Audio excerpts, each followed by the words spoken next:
2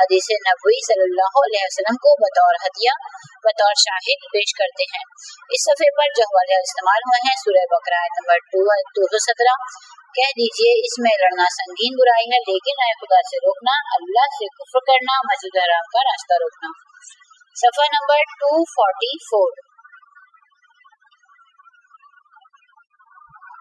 رسول اکرم صلی اللہ علیہ وآلہ وسلم سے جو حدیث ہے وہ ہے المسلم من سلم المسلمون من لسانہ و یدہ، مسلمان وہ ہے جس کی زبان اور ہاتھ سے مسلمانوں کو کوئی گزن نہ پہنچے۔ موجودہ نسل اس کرۂ ارض پر موجودہ انسانی نسل اولین ارضی مخلوق نہیں ہے جیسا کہ عام خیال کیا جاتا ہے بلکہ اس سے پہلے بے شمار نسلیں گزر چکی ہیں۔ موجودہ نسل کی عمر تقریباً 8 یا 10 ہزار سال سے زیادہ نہیں ہے، جبکہ اب تک 1 لاکھ سال پرانی انسانی مخلوق کا کھوج لگایا جا چکا ہے۔ احادیث میں ہے، جناب رسول اکرم صلی اللہ علیہ وسلم سے روایت ہے، آپ صلی اللہ علیہ وآلہ وسلم نے فرمایا، ترجمہ پڑھ رہی ہوں حدیث کا، اللہ تعالیٰ نے فرمایا، میں رحمان ہوں، میں نے رحم کو خلق کیا اور اپنے نام سے اس کا نام بنایا، لہذا جو صلہ رحمی کرے گا میں بھی اس سے صلہ رکھوں گا، اور جو قطع رحمی کرے گا میں بھی اس سے قطع کروں گا۔ حضرت امام جعفر صادق علیہ السلام سے روایت ہے، شاید تمہارا خیال یہ ہے کہ اللہ نے تمہارے سوا کسی بشر کو خلق نہیں فرمایا، قسم خدا اللہ نے تم سے پہلے 10 لاکھ عالم اور 10 لاکھ آدم پیدا کیے ہیں، جن میں تم سب سے آخری آدم اور آخری آدم کی نسل ہو۔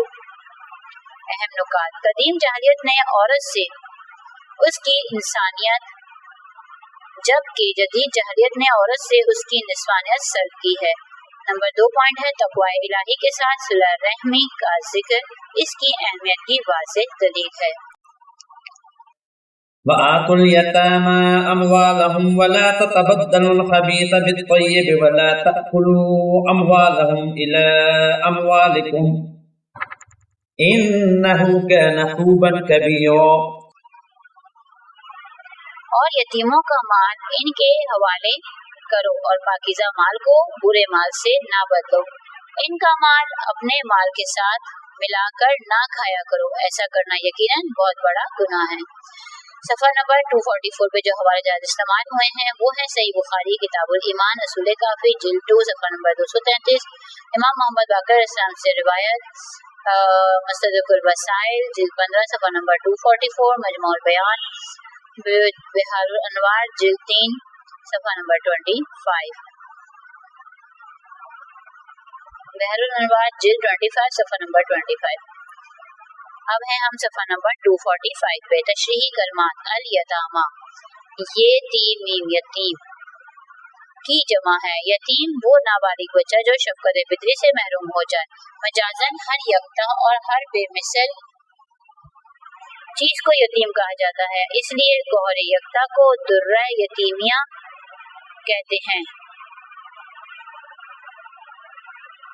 درہ یتیمہ کہتے ہیں۔ وہ ہے واو بے، وہ جرم کا ارتکاب کرنا۔ تفسیر آیات، وآتوا الیتامى اموالهم، یتیم جمع نابالغ ہوں تو ان کا مال ان پر خرچ کرو، اور جب بالغ ہو جائیں تو ان کا مال انہیں واپس کر دو۔ ولا تتبدلوا، یتیموں کے عمدہ اور اچھے مال کو اپنے برے اور ناقص مال سے نہ بدلو۔ ولا تأکلوا اموالهم، یتیم کا مال خرچ کرو، یتیم پر خرچ کرو اور اپنا مال علیحدہ کھاؤ، دونوں کو ملا کر کھانے سے کھانے پر زیادتی کا احتمال باقی رہتا ہے۔ اگر ملانے میں یتیم کے لیے کوئی ضرر نہیں ہے تو ملانا جائز ہے۔ وَإِن خِفْتُمْ أَلَّا تُقْسِطُوا فِي الْيَتَامَى فَانكِحُوا مَا طَابَ لَكُم مِّنَ النِّسَاءِ مَثْنَىٰ وَثُلَاثَ وَرُبَاعَ فَإِن خِفْتُمْ أَلَّا تَعْدِلُوا فَوَاحِدَةً أَوْ مَا مَلَكَتْ أَيْمَانُكُمْ ذَلِكَ أَدْنَىٰ أَلَّا تَعُولُوا۔ اور اگر تم لوگ اس بات سے خائف ہو کہ یتیم لڑکیوں کے بارے میں انصاف نہ کر سکو گے تو جو دوسری عورتیں تمہیں پسند آئیں ان میں سے 2-2، 3-3 یا 4-4 سے نکاح کر لو۔ پھر اگر تمہیں خوف ہو کہ ان میں عدل نہ کر سکو گے تو ایک ہی عورت یا لونڈی جس کے تم مالک ہو کافی ہے، یہ ناانصافی اور ظلم سے بچنے کی قریب ترین صورت ہے۔ تشریحی کلمات: تعول، عین واو لام اول، ظلم و جور۔ حاکم جب ظلم کرتا ہے تو کہتے ہیں عالل حاکم۔ صفحہ نمبر 246۔ تفسیر آیات: زمانہ جہالت میں قبائلی اور دیگر جنگوں کی وجہ سے اکثر بچے یتیم ہو جاتے تھے۔ ان میں سے جو یتیم بچیاں لوگوں کی سرپرستی میں آ جاتی تھیں وہ ان کے مال و دولت یا حسن و جمال کی وجہ سے ان سے شادیاں کر لیتے اور ان کے مال و دولت پر قابض ہو جاتے تھے، پھر انہیں طلاق دے کر گھر سے نکال دیتے تھے کہ اب یہ نہ تو نکاح کے قابل ہیں اور نہ ان کے پاس مال و دولت باقی ہے اور نہ ہی ان کا کوئی حامی و ناصر۔ قرآن نے اس جاہلانہ رسم و رواج اور یتیموں پر روا رکھے جانے والے ان مظالم کے خلاف سخت لہجے میں آواز اٹھائی اور مال یتیم کھانے کو دوزخ کی آگ سے پیٹ بھرنے سے تشبیہ دی۔ اس آیت شریفہ میں اس سلسلے کا حکم دیا جا رہا ہے، یتیموں کا مال ان کے حوالے کر دو، ان کے عمدہ مال کو اپنے ناقص مال سے نہ بدلو، ان کا مال اپنے مال کے ساتھ ملا کر نہ کھاؤ، یہاں تک کہ اگر بے انصافی کا خوف ہو تو ان یتیموں سے شادی کرنے سے بھی پرہیز کرو۔ ان کی جگہ دوسری عورتوں سے نکاح کر سکتے ہو، 2 3 3 اور 4 4 تک سے۔ ان عورتوں کے درمیان بھی عدل و انصاف شرط ہے، اگر انصاف نہیں کر سکتے تو صرف ایک ہی پر اکتفا کرو۔ مثنی و ثلاث و رباع، اس سے تعدد و زوجات کی حد بندی کی گئی کہ زمانہ جاہلیت کی طرح بے شمار بیویاں نہیں رکھ سکتے اور نہ ہی دیگر نظریات کی طرح صرف ایک ہی پابندی ہے، بلکہ 4 تک کی مشروط اجازت ہے کہ بیویوں میں عدل و انصاف قائم کر سکو تو اجازت ہے، ورنہ نہیں۔ شیعہ امامیہ کے ہاں اس پر اجماع قائم ہے کہ عقد دائمی میں 4 زوجات سے زیادہ جائز نہیں ہے، حتیٰ اگر چوتھی زوجہ کو طلاق ہو گئی ہے تو اس کی عدت میں کسی عورت سے عقد جائز نہیں ہے۔ اہل سنت کے ہاں بھی یہ مسئلہ تقریباً اجماعی ہے، صرف شوکانی، کنوجی اور دیگر چند لوگوں نے 4 سے زیادہ کو جائز قرار دیا ہے۔ تعدد زوجات اور عدل و انصاف: قرآن تعدد ازواج کی اجازت کو عدل سے مشروط کرتا ہے، لہذا اگر کوئی شخص تعدد زوجات کی اجازت سے فائدہ اٹھا کر ایک سے زیادہ بیویاں رکھے اور عدل کی شرط پوری نہ کرے تو اس سے یہ اجازت واپس لے لی جائے گی اور شرعی عدالت اس فیصلے کی مجاز ہے۔ اس صفحے پر جو حوالات استعمال ہوئے ہیں وہ ہے حاشیہ مراتب الإجاع بن تیمیہ، اجاع ابن تیمیہ، تیمیہ، صفحہ نمبر 63، اور ملاحظہ ہو شرح فتح القدیر جلد دوم صفحہ نمبر 379۔ 247 پہ ہیڈنگ ہے ایک اعتراض۔ قرآن نے پہلے تعدد زوجات کے لیے عدل کی شرط لگائی، پھر دوسری جگہ فرمایا بیویوں کے ساتھ پورا عدل و انصاف کرنا تمہارے بس میں نہیں ہے۔ اس کا نتیجہ یہ نکلتا ہے کہ یہ اجازت عملاً منسوخ ہے اور اسلام میں تعدد زوجات جائز نہیں۔ جواب: ممکن ہے کہ انسان اپنے قلبی رجحانات میں مساوات قائم نہ رکھ سکتا ہو لیکن عملی سلوک میں انصاف فراہم کر سکتا ہے۔ آیت پہلی بات کی نفی کرتی ہے لیکن دوسری بات کا مطالبہ کرتی ہے، چنانچہ سورہ النساء میں فرمایا بسم اللہ الرحمن الرحیم وَلَن تَسْتَطِيعُوا أَن تَعْدِلُوا بَيْنَ النِّسَاءِ وَلَوْ حَرَصْتُمْ فَلَا تَمِيلُوا كُلَّ الْمَيْلِ فَتَذَرُوهَا كَالْمُعَلَّقَةِ، اور تم بیویوں کے درمیان پورا عدل قائم نہ کر سکو گے خواہ تم کتنا ہی چاہو، لیکن ایک طرف اتنے نہ جھک جاؤ کہ دوسری طرف کا تعلق دوسری کو معلق کی طرح چھوڑ دو۔ یعنی اگر کوئی شخص اپنی چہیتی بیوی کے لیے جو وقت دیتا ہے یا جو وسائل فراہم کرتا ہے عملاً دوسری کو اس سے محروم نہ رکھے، یہی عدل ہے۔ ایک سے زیادہ بیویوں میں عدالت ممکن نہ ہونے کی صورت میں 2 حل پیش کیے گئے ہیں۔ الف، صرف ایک ہی بیوی پر اکتفا کیا جائے۔ ب، اگر ایک پر اکتفا کرنا ممکن نہ ہو تو لونڈیوں کے ذریعے مسئلے کو حل کیا جائے، کیونکہ لونڈیوں میں بعض ایسی سہولتیں موجود ہیں جن سے کسی پر ظلم و زیادتی لازم نہیں آتی۔ لونڈیوں سے نکاح کرنے کا حکم آئندہ بیان ہوگا۔ تعدد زوجات: اسلام نے تعدد زوجات کی اجازت مخصوص حالات اور خاص شرائط و حدود کے تحت دی ہے جن کا ذکر بعد میں آئے گا۔ پھر ہیڈنگ ہے فطری تقاضے۔ فطری طور پر مرد اور عورت کے تقاضے مختلف ہوتے ہیں۔ مساوات یہ ہے کہ ان تقاضوں کے مطابق حقوق دیے جائیں، اگر ان تقاضوں کو مد نظر رکھے بغیر برابر اور مشابہ حقوق دیے جائیں تو یہ ناانصافی، مشابہ حقوق دیے جائیں